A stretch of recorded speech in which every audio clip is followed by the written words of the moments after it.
WWE has had a lot of TV shows over the years, way more than just the well-known ones like Raw and SmackDown, and some of those shows have been pretty out there in terms of their concept. But just what are the most unique of them all? Well, that's exactly what we're going to be looking at right now, starting with one of the more recent examples of this, Speed. Yes, it was in April of 2024 that WWE launched the newest addition to its portfolio, Speed, a show which would air exclusively on Twitter, with the idea here being that airing on Twitter would help it to reach a new audience who weren't already watching Raw and SmackDown. Why was it called Speed? Well, the concept was that each match which took place on it would have a 3-minute time limit, and this would create a sense of urgency and excitement each time two performers hit the ring. Obviously then, it made a lot of sense for the roster of Speed to feature more high-flying kinds of acts like Ricochet and Andrade, with these being two of the men to hold the men's Speed title over the year or so which followed. The only problem was, 3 minutes really doesn't give a performer much to work with in terms of building a match, so everything which featured on this show was pretty instantly forgettable. Honestly, if you'd already forgotten that the show existed, then we wouldn't blame you, as it was never mentioned on regular WWE TV. Hell, even when the men's and women's Speed champions showed up on a Raw or SmackDown, they wouldn't have their belts with them, with this suggesting that the company were already trying to brush it under the rug mere months in.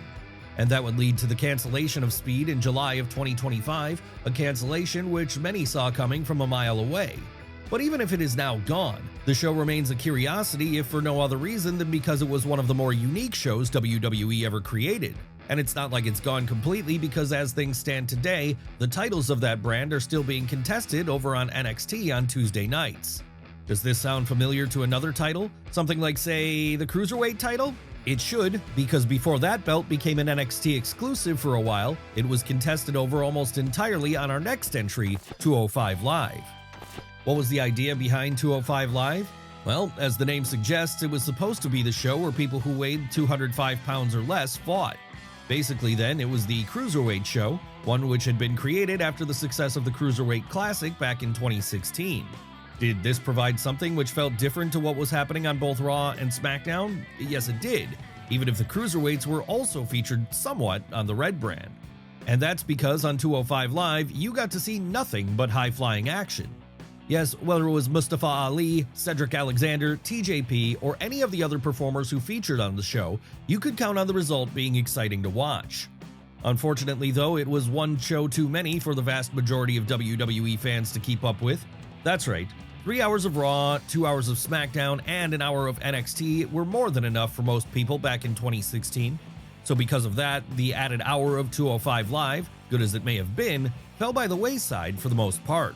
Still, even if this caused it to eventually get dropped at the start of the 2020s, it remains a show which is worthy of remembering, as it really was a hidden gem for a while there, a show that was a lot better than its reputation suggested.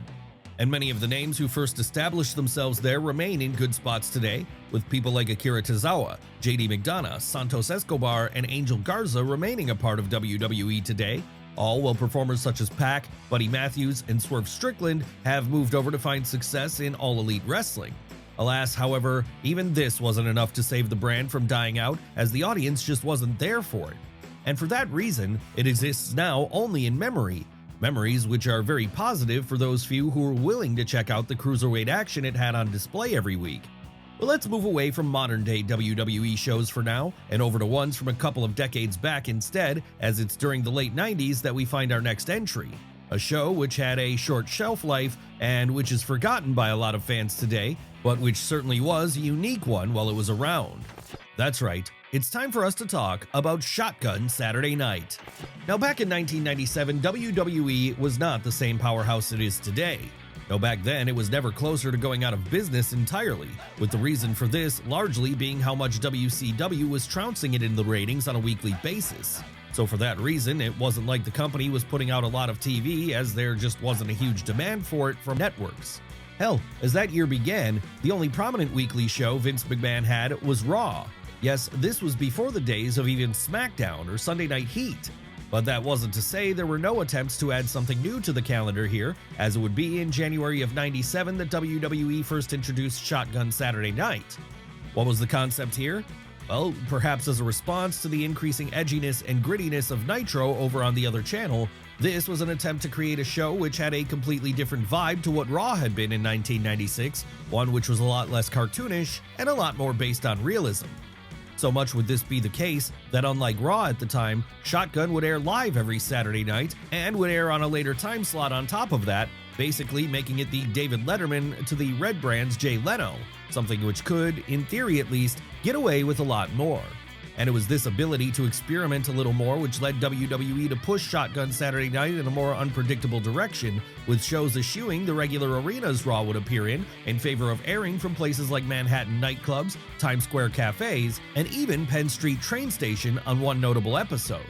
Really, this was about as close as the company ever got to feeling like it had the same punk rock energy of an ECW. Unfortunately though, like with ECW, and like much of punk rock in general, this appealed to a niche enough audience that it wasn't a huge success in terms of making money. No, for as cool as Shotgun Saturday Night often was while it was airing, it was never a ratings draw.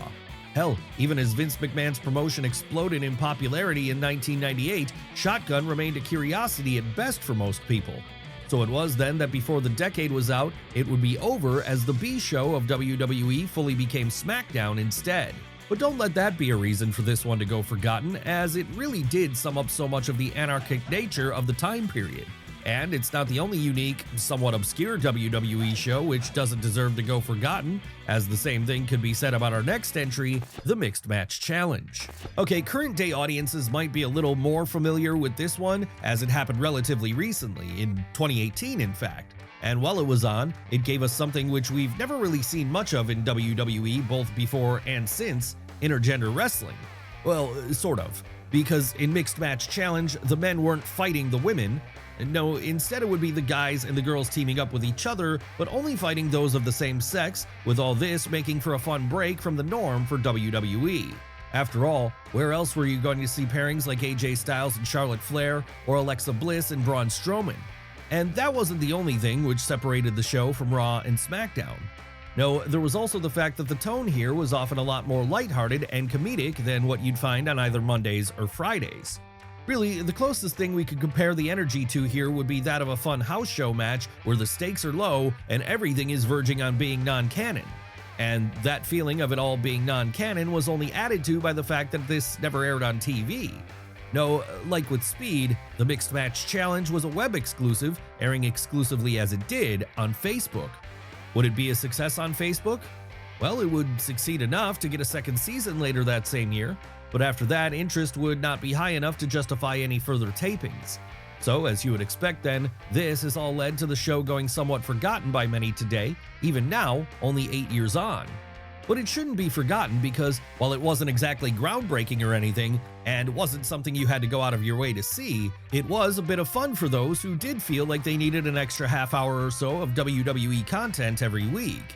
Sure, its overall lack of popularity means it's probably unlikely to return again in the future, but the episodes which do exist can still be found online if you look hard enough. And the same thing could be said about our next entry too, though to be fair, when it comes to the free-for-all, episodes of this are going to be a little harder to come by in 2025, as they're more obscure overall. Okay, let's try and give some backstory here to explain what the free-for-all was, because unlike with everything else we've looked at today so far, it was not a weekly TV show. No, it basically served the purpose that PLE pre-shows serve today. That's right, back during the 90s when WWE was still airing their big shows on traditional pay-per-view, there would be an hour-long final sales pitch which aired on the Freeview channel. A sales pitch designed to catch the attention of any last-minute potential buyers who were still on the fence about whether or not to order. Obviously though, because this was before the days of things like YouTube or the WWE Network, there aren't a lot of archives of these shows out there today. And that means a good percentage of them seem to be lost to time. What a shame this is then, because while they weren't a must-see by any means, there is a sense of nostalgia anyone who grew up in that era will no doubt have for seeing Todd Pettengill tell them all the ways they could order the latest edition of In Your House. And it wasn't like there was nothing worth going back and watching on these old free-for-alls, as while the majority of the hour would be spent trying to get you to buy the pay-per-view, there would always be at least one match on them. And among those matches, there were a few hidden gems. hidden gems which, because of where they aired, are almost impossible to find in 2025. Hell, for historical importance alone, we'd still love a chance to go back and watch the bout between Steve Austin and Yokozuna on the SummerSlam 1996 free-for-all. So it looks like when it comes to the free-for-alls, we really are back to the old tape trader days again, relying on someone out there who has a VHS recording of them that they're willing to sell or, at the very least, copy onto a DVD or Blu-ray. And these aren't the only unique WWE shows which can be very hard to find today. No, if we look at our next entry, Tribute to the Troops, we'll find a very similar situation playing out. Now, if we're talking about shows which have a house show, non-canon feel, then Tribute to the Troops is in that category, as that's effectively what they were. Hell, even if during their early years they would air as special episodes of SmackDown during the Christmas season, there was still a sense that they didn't count toward the overall narrative. And the reason for this is because they were never meant to be events designed to push existing storylines. Rather, like with the tribute shows to the likes of Owen Hart and Eddie Guerrero, they were designed to honor something greater. In the case of Tribute to the Troops, however, the intention was never to honor a fallen wrestler. No, as the name suggests, it was to honor the soldiers of the US military. And while these were some of the most important shows on the WWE calendar, they weren't the easiest to film, mostly on account of the kind of security and logistical hoops that were required to be jumped through in order to film on a military base. And because of their semi-non-canon nature, they were never shows which did particularly well in the ratings. But that aside, they remain an interesting rewatch today, as while they have taken place in more traditional arenas for recent editions, the early ones gave a whole new visual look to the Blue brand, much in the same way that those old episodes of Nitro held at places like Venice Beach or the Mall of America did. Will we ever see Tribute to the Troops make a return? All we can do now is wait and see how things will play out in the future. One thing is certain though, even if it doesn't come back, WWE will still have plenty of programming available on Netflix, including one of their earliest forgotten forays onto that platform, the sitcom starring Paul White, which went by the name of The Big Show Show. Now, this one was pretty different from all the other entries we've mentioned already because, as we said a moment ago, it wasn't actually a wrestling show. Rather, it was a sitcom starring a wrestler. Yes, it was WWE's attempt to try and branch out further into the world of general entertainment by creating their own version of something like Seinfeld or Friends. And what makes this all the more of a curiosity in hindsight is that it was a Netflix exclusive, making it an early example of the relationship between those two companies. As far as the premise here, well, it was that Paul White, playing a fictionalized version of himself, has a first daughter from a prior marriage that moves into his house. And this sees lots of comedy antics ensue as this daughter gets to know his second wife and his other two children.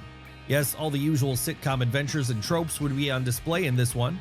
Obviously then, there was a certain audience WWE was aiming for with it, an audience which wasn't necessarily the type who were watching Raw and SmackDown. Would that audience watch in large numbers? No, unfortunately, and that was why after only one season, the Big Show show would be canceled. That said, you can't fault the attempt. Hell, if nothing else, it gave fans of Paul White another chance to see him show off his personality outside of a WWE ring following prior cameo movie appearances in things like Adam Sandler's The Waterboy. And it also gave some other notable WWE alumni a chance to do a bit of acting too, because over the course of the series' 9-episode run, various wrestlers would make cameo appearances too, with each of these serving as a nice Easter egg for fans in the know. We are talking about names like Mick Foley, Mark Henry, and Rikishi here, all of whom proved to be a hit with the audience who were tuning into the show. Of course, this wouldn't be the only time WWE got involved with a more traditional scripted style of TV show though. No, back as far as the Golden Era, back when Vince McMahon was first starting out his national expansion, this would be a world the company was dipping its toes into. And one of the most prominent ways they would do that would be via the arrival of their own Saturday morning cartoon in the form of our next entry, Hulk Hogan's Rockin' Wrestling. Yes, while it might not be the cultural force it was in an age of streaming TV where kids can watch whatever they want, whenever they want, it's impossible to overestimate just how big of a deal the Saturday morning cartoon was back in the 80s and even into the 90s. That's right, it was appointment viewing for any kid on their day off school as they sat down to check in with the latest episode of shows like Transformers, Teenage Mutant Ninja Turtles, or Thundercats. Surprisingly, once WWE decided they wanted to capture that audience as the Golden Era took hold, they'd make inroads into creating their own addition to the roster of cartoons out there. And that led to them working with CBS, one of the big three networks at the time, to create Hulk Hogan's Rockin' Wrestling. What was the premise of this show? Well, as you would expect, the main focus would be Hulk Hogan, someone who, along with his babyface friend group, would involve themselves in a series of weekly animated adventures. Of course, over the course of these adventures, they'd inevitably cross paths with the heel roster, so there was always a fight to be had come the end of the episode. One thing it didn't have, though, was the actual wrestlers doing their voices. Now, instead of people like Terry Bollea and Sylvester Ritter voicing themselves, the voices of Hulk Hogan and Junkyard Dog would be provided by Brad Garrett, aka Robert Barone from Everybody Loves Raymond, and James Avery, aka Uncle Phil from The Fresh Prince of Bel-Air, respectively. And they were just two members of a large voice cast, each of whom was just as qualified for the role. Needless to say then, Hulk Hogan's Rockin' Wrestling was a huge hit with kids at the time. Sure, they've done cartoons since, cartoons such as their Scooby-Doo crossovers during the late 2010s, but none of those shows had anywhere near the level of impact as the original did. So with that in mind, let's move away from animated series for now and back over to live-action ones instead, as it's there we find our next entry, a show which puts us firmly back into the world of in-ring wrestling. Though this time it would be focused specifically on Spanish-speaking households. What are we talking about here? Why, Super Astros, of course. Now, we say of course a little jokingly here because the fact is the majority of fans have probably never seen this show. Hell, many have probably never even heard of it. But if you come from a Spanish-speaking family or lived in a Latin American country like Mexico back in the late 90s, then this is one which you might be all too familiar with. Why is that? Well, because Super Astros was a show specifically designed for that audience, with it featuring Spanish commentary and a lot of lucha libre stars, many of whom worked for the Big Two of Mexico, CMLL, and AAA. Yes, this was back during the brief time period when Vince McMahon had working relationships with those promotions. And he was able to use those relationships here to try and gain a greater foothold in the Latin American market. So it was then that between November of 1998 and June of 1999, if you had access to the Univision network, you'd be able to see some of the best lucha action under the WWE banner. As you would expect then, unlike the soap opera theatrics which were found on Raw back at this time, Super Astros was a lot more of an in-ring based show, and it helped WWE to counter some of the excellent lucha action World Championship Wrestling were by then regularly highlighting on Nitro every week.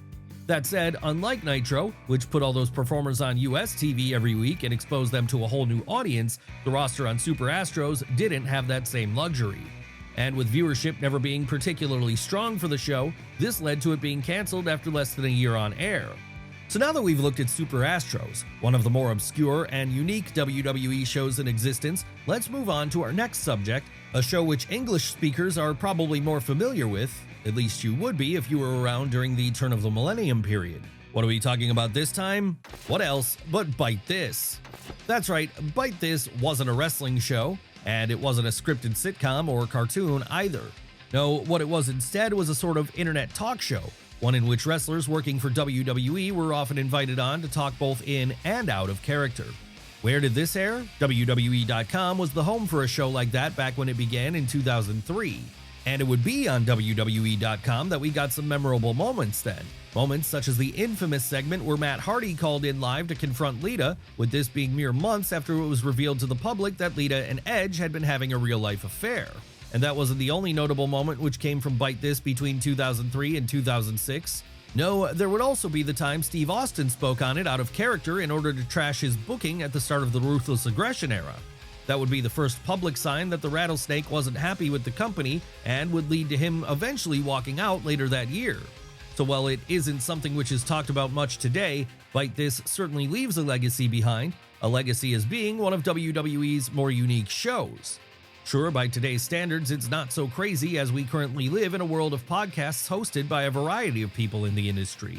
So needless to say, the veil has long since been pulled back on the behind-the-scenes goings-on, but back then, it was very much a novel thing to see, even if it was only online.